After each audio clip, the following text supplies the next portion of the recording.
Guys বর্তমানে আমি রূপাহার রয়েছি, বিশেষ কাজে আমি আসছি। এই যে দেখতে পাচ্ছ আমার সঙ্গে রয়েছে মুরগা। হ্যাঁ, তো আমার অনেক দিনের খুব ইচ্ছা ছিল যে আমি মুরগা দিয়ে খুব মজা করে ভাত খাবো এবং কি আনন্দ করে। তা আজকে আমার স্বপ্নটা পূরণ হবে।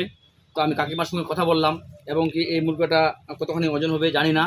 হ্যাঁ, তো হ্যাচকা দাম নিলাম, 700 টাকা দাম নিল। তো ভিডিওটি করার উদ্দেশ্য হচ্ছে যে আমার মতো যেন তোমরা প্রত্যেকেই এরকমভাবে আনন্দ করে খাও। হ্যাঁ, জীবনে কি আছে, এত টাকা পয়সা পরিশ্রম করে তোমরা ইনকাম করছো। হ্যাঁ, যখন আত্মাটা চাবে কোনো সময় যেন কষ্ট দেবে না। তোমরা প্রত্যেকেই খাবে, মরে গেলে সব শেষ, কিচ্ছু নেই।